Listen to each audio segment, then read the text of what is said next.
Hi, welcome to my video of factory farms in the United States. I'll be talking about the history and many of the impacts it has on animals, people, and the environment. Okay, so what is factory farming? Factory farming is industrial farms that raise livestock in indoor conditions meant to maximize production and minimize cost. So this makes it more affordable to make the products and also for the consumers to buy the products. It is also known as concentrated animal feeding operations, CAFOs. So the history of when it started around the 1930s with the mechanization of pig slaughterhouses. Then it moved on to chickens in the 1950s, where they began to just pack a huge amount of chickens into these sheds with bad conditions. And in the 1970s, the government policy began to favor it. And at the time, the agriculture secretary told farmers to get big or get out. Then in the 1990s, small, medium-sized farms only attributed to half of U.S. agricultural production, and today this percentage has greatly dropped. So here to the left of my page, we have this chart showing the percentage of family farms. So in the dark green, we have the small family farms, and you can see how this shows how there's a lot of them, but they only attribute to about 18% of the production value. That's it. And then same thing for medium-sized farms. Then if you look at the non-family farms and the large-scale family farms, which are like more like the factory farming, they contribute to about more than half of the U.S. production. So it has definitely grown a lot, and it's the main factor that is producing a lot of our meats that we eat today. And if you look to our right over here, we have this image showing the percentage of animals that are in and not in factory farms. So for example, if we look at the chickens, a huge majority is in factory farms. So 9.2 billion compared to only 3.5 million that are not factory farmed. Then if you look at the cows, it's 66 million that are factory farmed and 22 million that are not factory farmed. So it's pretty interesting comparing the results. Now we're going to look at the ethical concerns that factory farming puts on animals. So there's a lot of animal cruelty that goes on. Pigs are often tail docked. The pregnant pigs get into these gestation crates where it's like a very small, tight cage-like environment. It's pictured right here on the bottom right, and they stay in there for all of their pregnancy, and there's no room to really move or anything, so their bones get very weak and fragile. Then they also go through castration, ear notching, and in transportation, they are just hauled in these big trucks without any proper food or water. Many of them don't end up actually making it through the whole transportation. And when they are going through the process of getting slaughtered, a lot of them don't get knocked out, because sometimes there's just so many of them that they are missed, and they end up being boiled alive. Chickens go through the process of debeaking. They're in these battery cages. They go through forced malting, where the hens are starved without any food or water so that they will produce more eggs. And they're starved from about up to from 14 days about. And there's also genetic manipulation to get the chickens to grow faster. So they inject them they give them some growth hormones, and a lot of these growth hormones of course are very unnatural, and some of their body parts don't grow at the same rate. So one chicken may not make it through that because their heart might be too big or too small for its body, or their legs are a little uneven, and it can be very difficult. And then there's also the use of antibiotics they use so that they don't get sick, but it can also cause bacteria that is resistant to antibiotics that can infect the animals. And there's also these metal stirrups that the chickens get hanged on before slaughter, and they end up breaking a lot of their legs, sadly, while they're alive.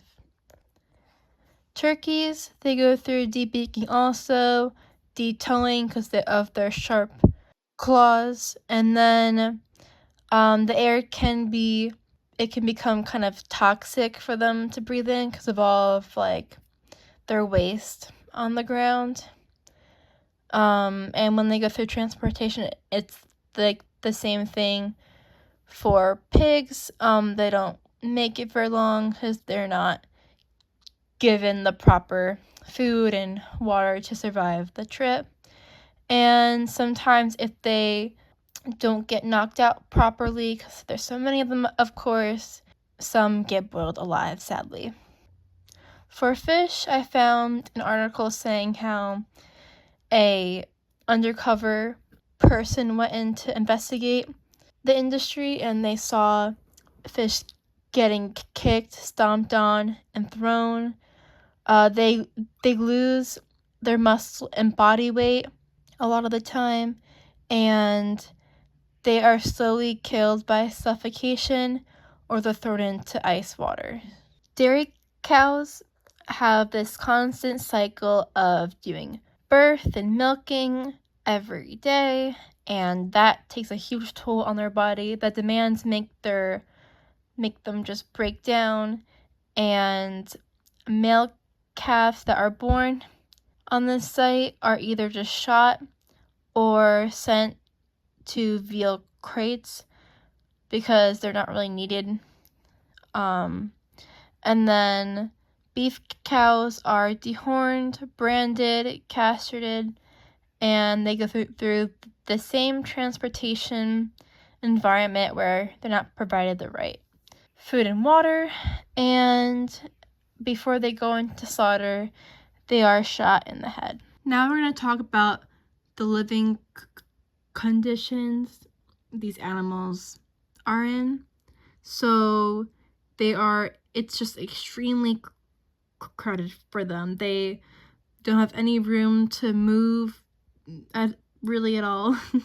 They're very packed in there, and they're just piled on top of each other. They're usually just laying in their own waste, and they never go outside. They're always inside with no windows and bad air quality.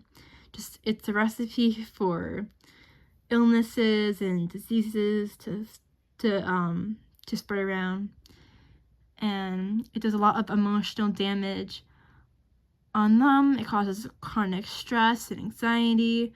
They have long-lasting psychological harm because they get taken away from their mothers right away, and it causes them a lot of fear. So how do these farms affect our environment? Deforestation is one of the issues. in order to have these farms, of course, they get rid of a lot of habitats for wild animals. About 41% of U.S. lands is used for livestock production, and these farms also cause a lot of water contamination. The waste from the animals ends up in nearby bodies of water, and it harms the fish and aquatic life.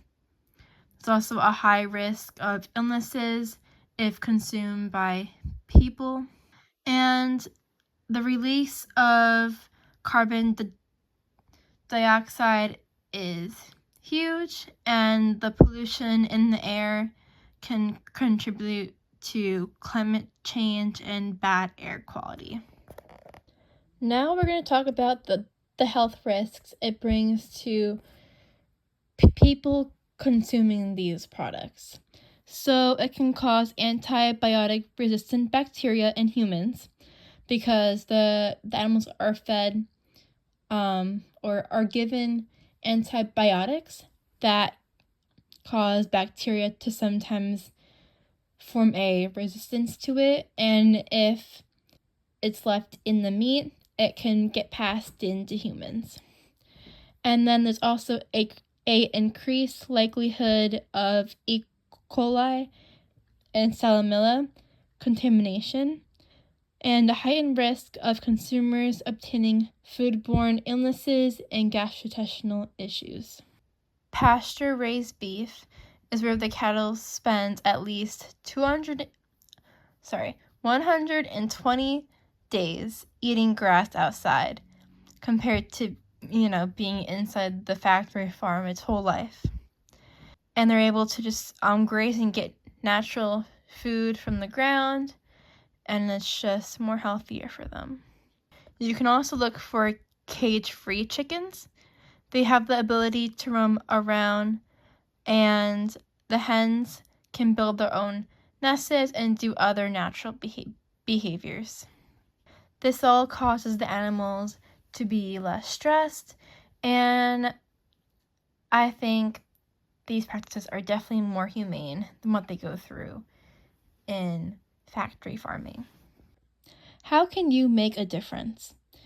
Some people go vegan. They don't eat any products that are animal related, or you can sign or create petitions. These do great wonders in bringing up public attention to issues and gaining support. I made my own about ending the use of antibiotics on factory farmed chickens. You can read it and sign in support if you want to. I made a little scan thing right there on the top right for you to easily just access it. There's also the act of just not buying any factory farmed products. So you can just buy organic, free range, cage free, things like that all fall under that category to help support more humane conditions for animals. And you can also spread the awareness by informing your friends and family about the issues that's going on with meat production and all that fun stuff. And that's it. Thank you for watching. I appreciate it. And yeah, hope you had a great experience and you're more informed than you were before you watched this video. Thank you.